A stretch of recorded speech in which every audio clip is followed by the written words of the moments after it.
घी के साथ भी की जा सकती हैं, ये अपनी चॉइस पे है, लेकिन फ़ायदेमंद यही चीज़ है कि हम घी को।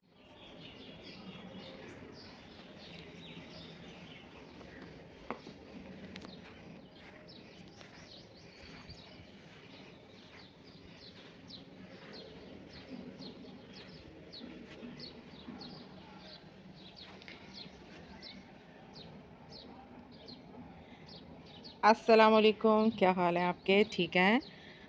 उम्मीद है आप सब ठीक होंगे। आज मैं आपके साथ शेयर करने जा रही हूँ भिंडी गोश्त। आज मेरा कुछ मूड नहीं हो रहा था कि मैं क्या बनाऊँ, क्या ना बनाऊँ।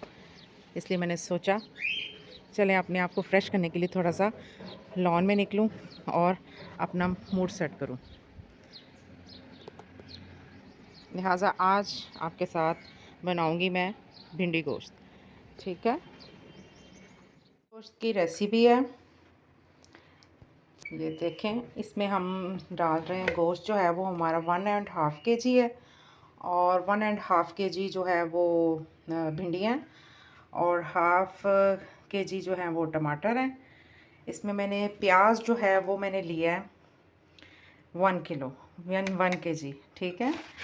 और इसमें अब मैं बताती हूँ आपको इसके साथ हमने क्या करना है।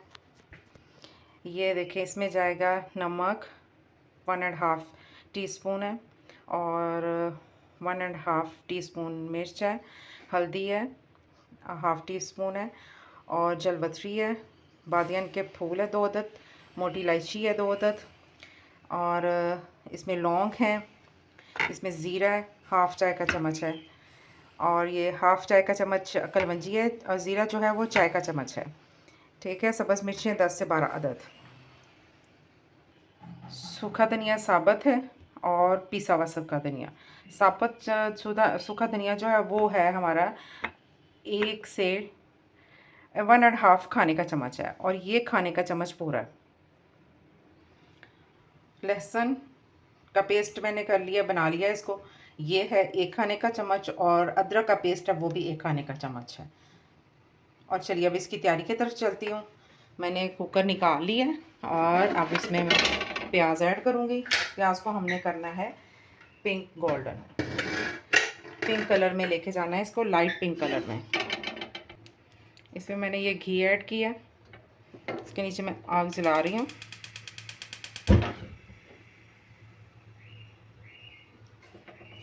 ये थोड़ा सा मैं घी और ऐड करूँगी इसमें। चलिए जी, आधी प्याली के करीब तकरीबन ये जो घी है ना वो मैंने इसमें ऐड किया। घी गर्म हो रहा है, इसमें मैं थोड़ा सा प्याज डालूँगी। बस ये आधा प्याज तकरीबन, छोटा वाला प्याज जो है ना वो बिल्कुल छोटा प्याज जो होता है वो उतना मैंने इसमें ऐड किया।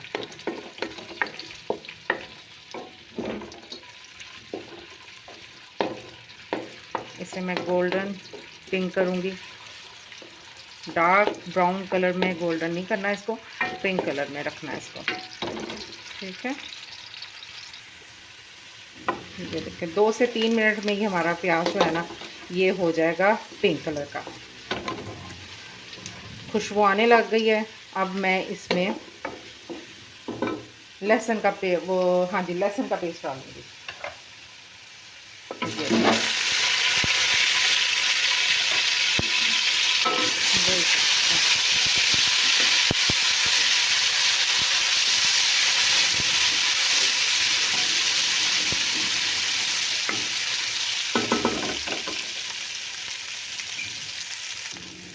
अब लहसुन जो है वो थोड़ा सा वो भी हो गया, हल्का सा ऐसे हो रहा। अब इसमें मैं गोश्त को ऐड करूँगी।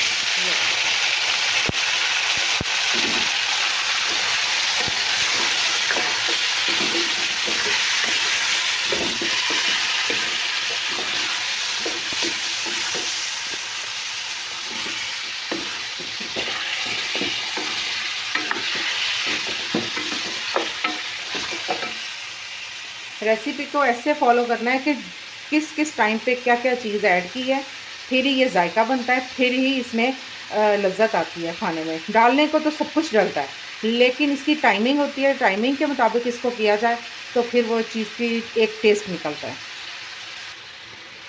यहाँ पे गोश्त का कलर जो है वो चेंज हो गया है। यहाँ पर मैं अब ऐड करूँगी इसमें ये टमाटर जो मैंने रखे हुए हैं 7 अदद, ठीक है। ये मैं इसको ऐसे ही डाल रही हूँ। ये देखें ज़रा, टमाटर के डालते ही मैंने इसमें साथ ही ये जो है ये सारे मसाले जो हैं वो मैंने सब इसी में ऐड कर देने हैं। ये देखें, और ये साथ ही मैंने अदरक का जो पेस्ट मैंने बनाई हुई है 1 खाने का चम्मच, वो मैंने उसी वक्त ऐड नहीं किया, मैं इस वक्त ऐड कर रही हूँ। और उस वक्त हम ऐड करेंगे तो इसका जायका जो है वो कड़वाहट में जाता है, जो कि हमारे सालन के लिए अच्छा नहीं होता, यानी कि टेस्ट में फ़र्क पड़ता है। इनको कर दें मिक्स। अभी मैंने पानी जो है ना वो ऐड नहीं किया इसमें।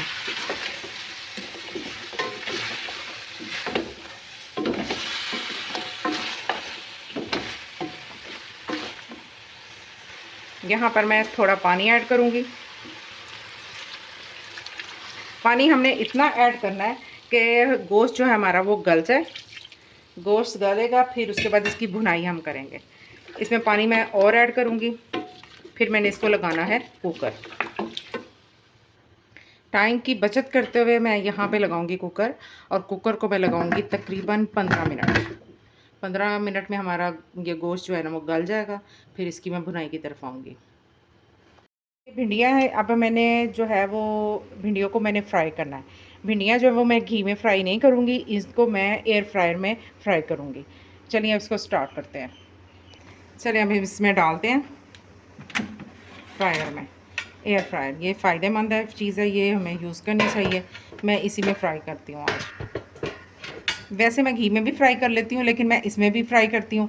आज मैं इसमें आपको दिखा रही हूँ कि अब इसमें भी फ्राई करके मैं इसके साथ बना रही हूँ। बना सकती हैं, ये अपनी चॉइस पे है, लेकिन फ़ायदेमंद यही चीज़ है कि हम घी को कम से कम इस्तेमाल में लाएँ। तो चले, हमारे पास सहूलत मौजूद है तो हम इसके साथ हम तैयारी कर लेते हैं इसकी।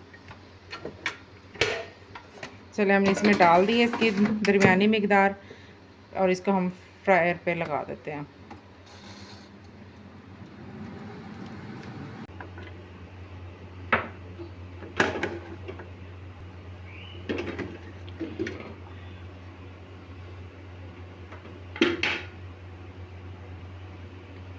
अब हम इसके नीचे, इसमें पानी है, इसको हमने खुश्क करना है, भूनना है इसको। इसमें मैं नीचे आग जला रही हूँ। गोश्त बिल्कुल टेंडर हो चुका है, बिल्कुल गल चुका है। देखें टमाटर भी बिल्कुल इसमें घुल गए हैं। अब भुनेंगे तो फिर और इसका मसाला अच्छा सा तैयार हो जाएगा।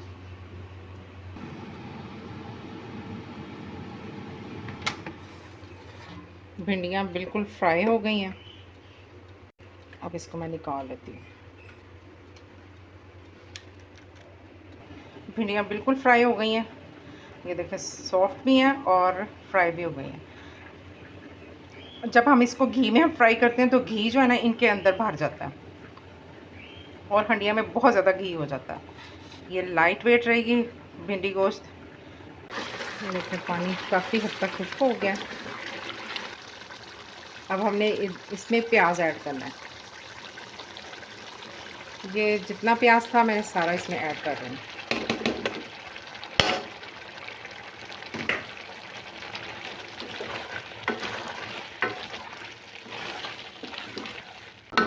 अब यहाँ पे जो हमारा पिसा हुआ था सूखा धनिया और साबुत सूखा धनिया, वो मैंने बिल्कुल ऐड नहीं किया था, वो यहाँ पे मैंने यहाँ आके ऐड करना है इस स्टेप पे।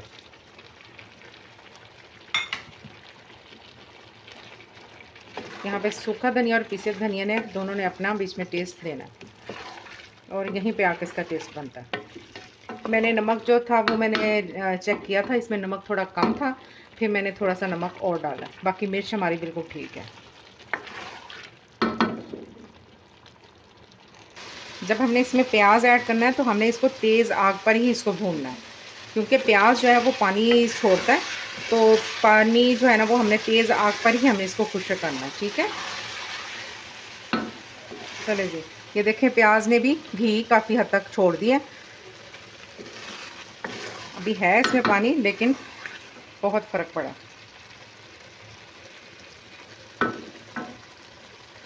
ले जी, ये इस स्टेप पे आके मैं यहाँ पे जो घी अब निकल रहा है, तो मैं अब इसमें ये डाल रही हूँ भिंडियाँ, जो हम मैंने एयर फ्रायर में इसको फ्राई किया।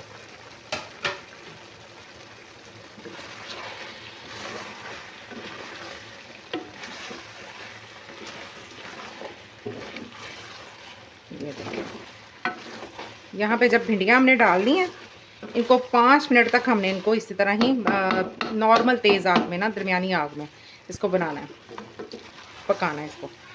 फिर उसके बाद मैं इसको दम पे रख दूँगी, और दम रखना है 1 से 2 मिनट तक, और फिर मैं इसको दे दूँगी, ऊपर ढक्कन दे दूँगी, और फिर इसको मैंने छोड़ देना है। भिंडियों की जान है गरम मसाला पिसा हुआ, वहाँ पे आपने 1 चाय का चम्मच वो आपने डाल देना।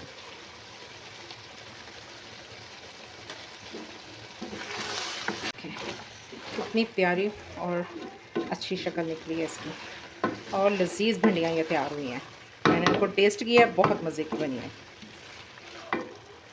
इसने अब घी छोड़ दिया, अब मैं इसकी आग कर रही हूँ बंद। ये देखें, घी काफ़ी हद तक है। अब मैं इसके ऊपर ढक्कन दे रही हूँ, ताकि ये बाकी का भी घी जो है ना, वो भी हंडिया में से सारे मसाले में से बाहर आ जाए। ये मैंने कुकर नहीं लगाया, लेकिन वैसे आग बंद करके मैंने इसके ऊपर मैं ढक्कन रख दिया। फिर इसको 5 मिनट बाद की मैं इसको डिश आउट करूँगी। ये देखें इसके ऊपर घी कैसे आया, और मैंने आपके सामने कितना घी डाला है। इसको इस तरह छोड़ेंगे तो घी बहुत ज़्यादा अच्छी मिकदार में आ जाएगा। चलिए जी, अब मैं इसको डिश आउट करती हूँ। ये लीजिए, मैंने इसको कर दिया डिश आउट, और इसको खाएंगे हम घर की चपाती के साथ। कुछ लोग इसे तंदूर की सादा रोटी से भी खाना पसंद करते हैं। हम दोनों रोटियों के साथ इनको, तंदूर वाली भी सादा रोटी और घर की रोटी से भी हम इसको खाना पसंद करते हैं। लीजिए, इसको खाइए और याद कीजिए, और इसी तरीके से बनाइएगा, और मुझे अपनी दुआओं में शामिल रखिएगा। मेरे चैनल को सब्सक्राइब करें, बेल आइकन को दबाना मत भूलिएगा, और लाइक कीजिएगा। ओके जी, अल्लाह हाफिज़।